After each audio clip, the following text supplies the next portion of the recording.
अगर गलत व्यक्ति के पास विद्या हो तो विवाद करता है, धन हो तो घमंड करता है, अगर शक्ति हो तो दूसरों को परेशान करने में लगाता है।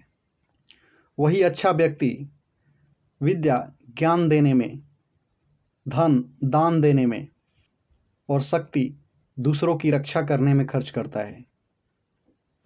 नमस्कार, मैं जन्मेजय ठाकुर। ये छोटी सी कहानी राजा विक्रमादित्य की है, जो अक्सर अपने राज्य की आंतरिक स्थिति को जानने के लिए अपना भेष बदलकर पैदल घूमने जाया करते थे।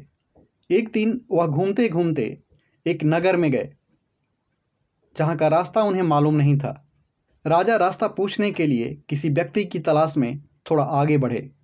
आगे कुछ दूर जाने पर एक हवलदार सरकारी वर्दी पहने उन्हें दिखाई पड़ा। वह उसके पास गए और उन्होंने कहा, महाशय, इस जगह जाने का रास्ता कौन सा है?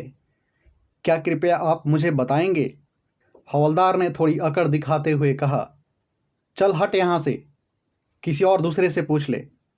राजा ने नम्रता से फिर से पूछा, महाशय, अगर सरकारी आदमी भी किसी ज़रूरतमंद को रास्ता बता दे तो वह कोई बुरी बात नहीं है।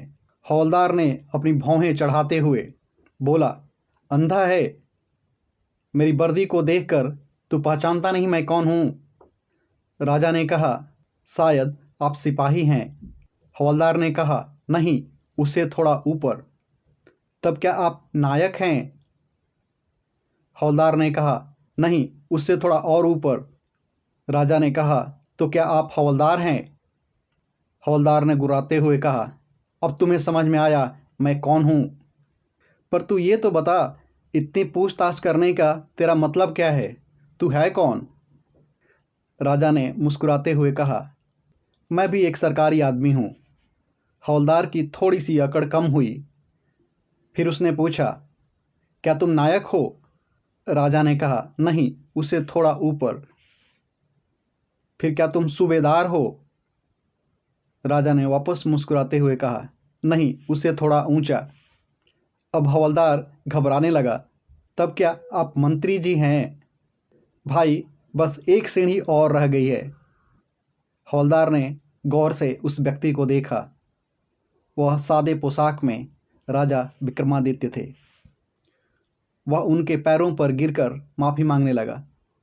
राजा विक्रमादित्य ने उसे उठाते हुए बोला, मैंने तुम्हें माफ़ कर दिया, लेकिन हमारा दूसरों के प्रति व्यवहार पद देखकर नहीं करना चाहिए।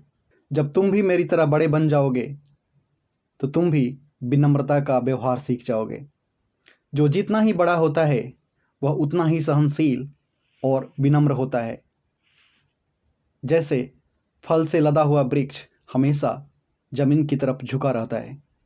उम्मीद करता हूँ आपको ये कहानी पसंद आई होगी। अगर कहानी अच्छी लगी हो तो वीडियो को शेयर कर दें। नमस्कार, जय श्री राम।